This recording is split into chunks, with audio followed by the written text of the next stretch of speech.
City union பேங்க்ல புதுசா அறிமுகப்படுத்திருக்காங்க 5 types of current accounts. Start up, regular, silver, gold, platinum. City union bank. அனைவருக்கும் வணக்கம். இன்னைக்கு கரூரோட ஒன்றிய செயலாளரோட இல்ல திருமண விழாவுக்கு நாங்கள் இன்னைக்கு வந்து கலந்துருக்கோம்.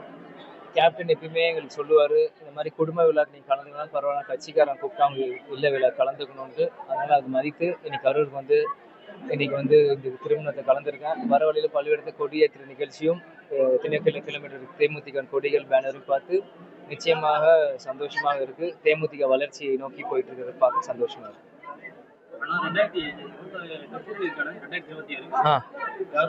அதான் எங்களுக்கு பொதுச் செயலர் தெளிவா சொல்லியிருக்காங்க, ஜனவரி 9 மாநாட்டில் எங்களோட கூட்டணி நிலைப்பாட்டை நாங்க சொல்லுவோம் அப்படின்னு சொல்லியிருக்காங்க.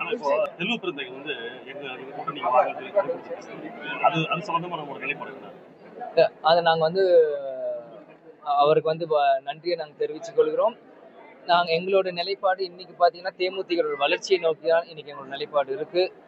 அடுத்த ஒரு 6 மாசத்துல இன்னைக்கு வந்து நாங்கள் செயற்குழு பொதுக்குழு நாங்கள் கூட்டியிருக்கோம். அன்னைக்கே நாங்கள் தெரிவிச்சிருந்தோம், இந்த மாதிரி ஜனவரி 9 மாநாட்டில் எங்கள் பொதுச் செயலர் சொல்லியிருக்காங்க, இந்த மாதிரி ஜனவரி 9 மாநாட்டில் கடலூர்ல எங்களோட கூட்டணியை பற்றி நாங்கள் சொல்றோன்ட்டு. அதே மாதிரி 234 தொகுதிக்கும் பொறுப்பாளரை போட்டுட்டு அதே மாதிரி தமிழ்நாடு முழுவதும் சுற்றுப்பயணம் செய்யணும். எங்களோட வேலைகள் பணிகள் நாங்கள் செஞ்சுட்டு இருக்கோம். செல்வ பிரதி அண்ணனுக்கு இந்த நேரத்தில் நன்றியை நான் தெரிவித்துக் கொள்கிறேன். கூட்டணி நிலைப்பாடு எங்க பொதுச் செயலாளர் ஜனவரி 9 சொல்லுவாங்க. ஓகே.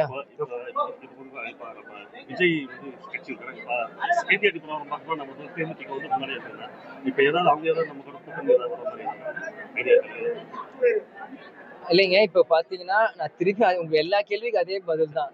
இன்னைக்கு நாங்க வந்து ஜனவரி 9 இன்னைக்கு எங்களோட நிலைப்பாடு எங்க கட்சி வளர்ச்சியை நோக்கி தான் இருக்கு. இன்னைக்கு நாங்க தேமுதிக வளர்ச்சியை நோக்கி தான் நாங்க எங்களோட நிலைப்பாட்டுல அங்க இருக்கோம். பிறகு என்ன கூட்டணியோ அது என்னவோ தேமுதிக பொதுச் செயலர் திருமதி பிரேமலதா விஜயகாந்த் ஜனவரி 9 அறிவிப்பாங்க.